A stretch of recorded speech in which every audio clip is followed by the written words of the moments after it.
Neste áudio, gostaria de falar um pouco sobre o pensamento, mas eu gostaria de deixar claro que isso não é uma doutrina, isso não é algo a ser seguido, isso não é algo para acreditar ou desacreditar, aceitar ou rejeitar, não faz parte de nenhuma religião ou de nenhuma crença. E gostaria que apenas aquele que está ouvindo, apenas ouvir de forma atenta e observar em si mesmo. O pensamento, a raiz do pensamento é a experiência. Passa-se por uma experiência, essa experiência é armazenada na memória e a reação dessa memória ou ativação dessa memória gera-se um pensamento, um conhecimento.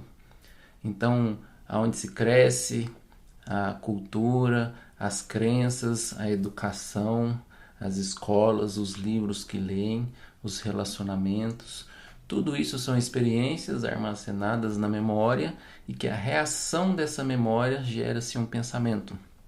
E dentro dessas experiências acontece de colher medos, mágoas, tristezas, desejos, prazeres, apegos e tudo que está contido dentro da experiência, que se experimenta dentro dessa experiência algo prazeroso ou doloroso. Então assim se forma o pensamento.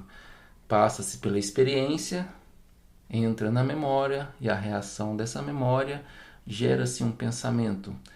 E durante essa experiência cria-se uma imagem de si, cria-se uma imagem dos outros, cria-se uma ideia sobre a vida, cria-se crenças ou descrenças. Então, a partir da experiência, cria-se uma grande quantidade de pensamentos, mas que na verdade é apenas um pensamento. Então, esse pensamento que é formado durante o tempo faz com que a pessoa identifique com o pensamento.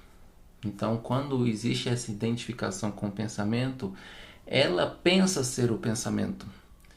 E por passar muitos anos identificada com o pensamento, ela acredita fielmente ser o pensamento, ser o passado, ser o futuro, ser a pessoa que ela pensa ser o medo, ser a mágoa, ser a tristeza, ser o ciúme. Então ela cria essa identificação porque a educação que temos é para se pensar, ser alguém, ser bom, ser legal, não ser isso, ser aquilo. Então tudo isso são imagens que são formadas através das experiências que entram na memória e que a reação dessa memória gera um pensamento. Então, a raiz do pensamento é a experiência. Quanto mais experiência, mais pensamento. Quanto mais pensamento, mais medo, mais ansiedade, mais tédio, mais tristeza, infelicidade ou alegrias momentâneas, mais prazeres e mais desejos. Com o tempo, ou na verdade, o tempo alimenta o pensamento, porque o pensamento ele nasce através da experiência, que é tempo. Então, tudo aquilo que está contido no tempo é pensamento.